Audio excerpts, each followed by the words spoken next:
weird can a show get? Not brain rot. We're talking weird in a fun, fascinating kind of weird. You'd think there'd be limits, right? やばい、頭がぼーっとして。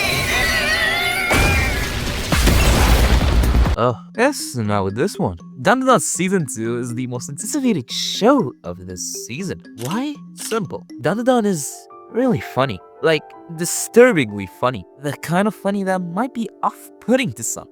Not me, of course. It's a show that thrives on being gimmicky, weird, and absolutely packed with gags. Moving so fast it feels like it's trying to outpace your brain. Blink and suddenly you're in the most unhinged situation known to man. And somehow it works. It's a ridiculously creative show. Like, what even is the story? Aliens? Ghosts? Psychic battles over Okarun's golden bowls? Yeah, just don't worry about it. There's something particular about this series. Sure, the jokes are fantastic, but that's just the surface. What really makes them hit isn't the punchline themselves, but the characters delivering. It's in the way they move.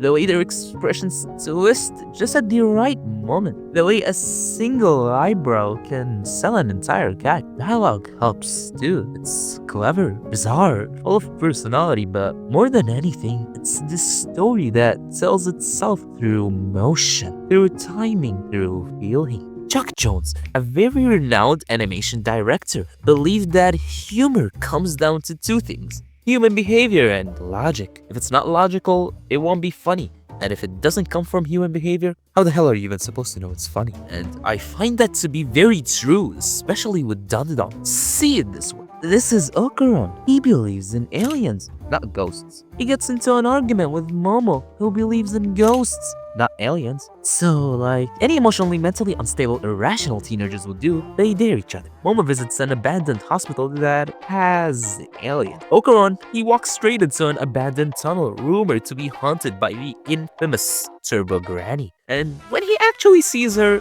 what does he do? Denial? Yes. Scream? Just a tiny bit. Try to talk to her? Yeah, no. Then again, why the hell would he? He runs. Like full-on sprints away from a ghost named Turbo Granny. Let that sit. A ghost called Turbo. Not his best moments for sure, but believe me when I say this, Okarun is that dude. He likes aliens, borderline obsessed with them. He studies them, reads everything he gets his hands on, articles, books, conspiracy theories. He explores every myth, every encounter, every bloody photograph that could possibly have sightings of a UFO. He wants to understand them, to prove they're real, to maybe even counter them, friend them. He's deeply fascinated by them. This series has a lot of gags. One of the funniest ones is Momo's infatuation for Ken Takakura. Even the slightest mention of his name can have her enter in a delirious love state. This show is weird and never tries to hide that. In fact, it encourages weird shit, whether it be a sumo alien that wants your reproductive organs or a mannequin's confessions of love. Wait, what? Very romantic. Weird? Sure. Did I enjoy it? Totally. This show is funny, weird. What else? Oh yeah. Horny. Well, not really, but it is perceived as such. Sure, they get into their underwears for the most useless reasons ever, but that's just for comedy and so on forth. He seemed very weird, curvy even, but all those are traits of a normal teenager. At least, I believe so. This show is borderline insanity, and honestly, I don't think you're supposed to take it that seriously. I mean, it doesn't even take itself seriously, so why should we? Most of the time, it's a parade of absurdity, chaos, and jokes that feel like they were written on a sugar rush. But every once in a while, it hits you. Out of nowhere, this very ridiculous series is capable of dropping an emotional moment that actually sticks. Something you didn't expect from a show that just made you laugh 2 seconds ago. Season 1 had moments like that, and in the new season, without spoiling too much, Evil Eye's backstory was one of those moments. It wasn't just touching on its own. It made me notice a character I had kind of overlooked until now. A character I think deserves way more appreciation. Jiji's funny. He's popular. A personification of the word cool, at least in my opinion. And seemingly autistic, but that's kind of everyone in Dandadan, isn't it? Every character has this slightly unhinged energy, like they all stepped out of a different genre and decided to coexist in the same fever dream. What I like most about him is the fact that he's just good. I've always loved characters that feel heroic and quite weight. People who are kind, dependable, like a beacon of hope. Sure, he's silly. He's the type of guy that will trip over his own feet 1 second and accidentally save the day the next. But most importantly, he feels like protagonist. The kind of character that could be the main character in another story. But here he just coexists with this very fabulous cast, adding incredible dynamics, whether with Okarun or any other character. And that's an extra point for Dandadan in my book, having a variety of characters that could very well be the protagonist of the story. Then again, that is if there is a story.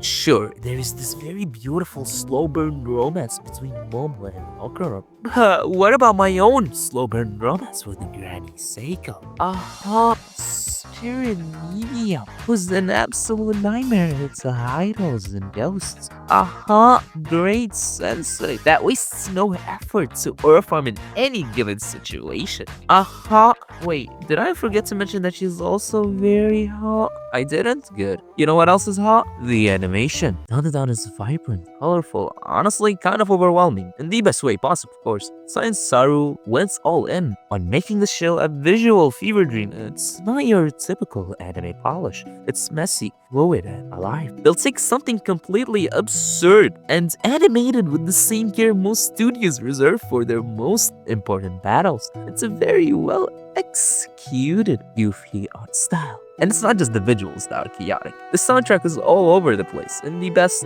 possible way. One second it's ominous and heavy, and the next it's this hyper borderline comedic track that makes you feel like you've accidentally sprinted into a different genre. But that's just Dandadan. Everything is turned up to 11, and it somehow works. I mean, this is a show where Momo has seen Okarun lose his golden balls, his golden shaft, part, and even, you know what, let's just say she's seen most things romance anime avoid showing, and she still fucks with bro. That's not a real romantic connection? I don't know what is. Hot take, Dandadan might be the best teen representation I've seen in anime. And no, I'm not just saying that to hit the 10-minute mark. Okay, maybe a little, but hear me out. This is a series where your daily life could include a kappa trying to get milk for his son, a giant earthworm being worshipped as a god, and a dancing ballerina ghost with quite a depressing backstory. Then there is Aira, who's basically living in her own heroic shoujo fantasy. She's Terashi from Psyche K if Terashi decided she was the chosen one and actually ran with it. Every character is ridiculous in their own way, and yet they still feel like actual teenagers. Chaotic, impulsive, and somehow weirdly relatable. The best part, this show has everything. Action, comedy, romance, horror, sci-fi, mystery.